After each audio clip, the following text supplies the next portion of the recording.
Okay. Why do you think so many women, I have noticed this is a theme with comics and writers, so many women make references to drinking alone. Oh. Do you think this is a keeping up with the boys thing? Do you think it's a total fabrication?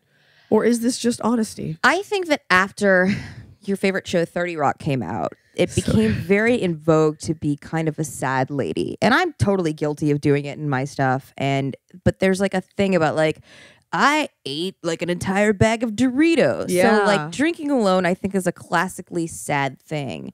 But a thing that like in some way makes you kind of like, there's nothing edgy about eating a bag of Doritos alone. Right. So it sort of combines being like a little dangerous and a little like maybe this girl's kind of fucked up, which people like, with like doing something that's a little bit like sad. Interesting. Yeah. That's a really concise.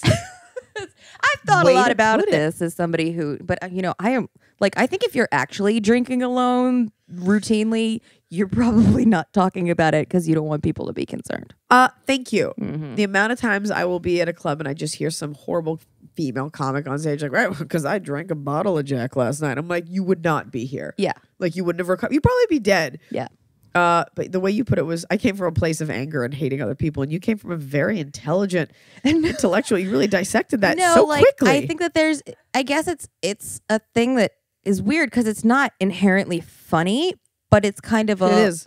Yeah. It is inherently funny. It is inherently Loneliness funny. is inherently funny. Yeah, loneliness is inherently funny, but like that would never be a thing. Like if I told you like, yeah, like I was talking to my mom and I like drank half a bottle of tequila last night, you wouldn't be like, ah. No, but I feel like I'd be so immune to it that I would think you were lying just based on our like. When people say it now, I think you're. I did not do that, by the way. No. I just talked to my mom. We get right. Who said you look like Anne Frank? You're sort of analyzing that. I think is dead on, and I think by touching my glasses, it makes me sound like I look so much smarter. I'm gonna scratch my chin too. It's sort of like a Jeff Goldblum tick.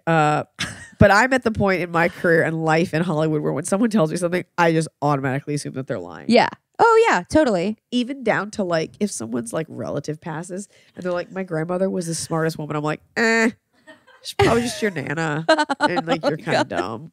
Like I think everyone's lying about everything all the time. Yeah. Well, I think also, yeah, I totally agree with you. And it just seems like a thing that if you do things that are really sad, like this is, I don't want to like tell a long story, but the first time I met this one male comic who's a really good friend of mine. Who is it? Whisper the name. Oh, okay. Oh, he's great. So I was at brunch with a big group of people and I just moved to town and I just met him and everybody was like, hey man, how are you? And he's like, not good, not good. And they were like, why, what happened? And he was like, well, yesterday was my birthday. And I did a set and my dad showed up and everybody was like, oh, that's cool. And he's like, no. My dad and I haven't seen each other in years. And then like halfway through his set, his dad heckled him. Oh my God. And I started laughing. That's hilarious. So hard because it was so funny. It's so funny. It was so funny. And everybody else looked at me like I had like the mark of the beast on my forehead because it is a sad story. And he wasn't like, I was like, okay, in 10 years, this is going to be so funny to you. You're going to be able to use this. It's so funny. It was a true story and I laughed at it. So like you have the opposite thing going on where people are telling fake stories and you're opting not to because you don't want to give that to them. Like real pain is really funny. Real pain. If people could just mind their lives for the real pain. Yeah. And as a comic, he should have gotten how funny that is to like, be heckled by a loved one. No, okay, good. But yeah, that's most people, that's the exact opposite. People telling real pain and you're thinking it's funny. No, but that's why people making up painful things is never funny. I think I can sense the inauthenticity of it. And I'm just like, it didn't happen. You didn't do that. Yeah. And also that's the thing. People are always so quick to be like, what I did was so sad. It's like, it's sad because we've set this like sitcom-ish sort of standard for what's sad. Yeah. It isn't sad to be alone and eat dinner. I have to do it a lot on the road. I eat dinner alone a lot. Oh my God. At first I was like, this is tattooed on my chest. It isn't sad to be alone and eat dinner. At first I thought it was, and then I was like, I cannot have a mate for every meal. Yeah. I tried. I can't. Once we become best friends, you'll be getting the text. Yeah. At dinner, lunch, dinner for anyone? one. Because I don't cook much. Because it's like boring. Yeah. But getting takeout isn't sad either. That's another thing. People are like, oh, use Seamless Web again. It's like, that's a thing to do. That's why Seamless Did you also shop for groceries and then eat them? It's a clown tier.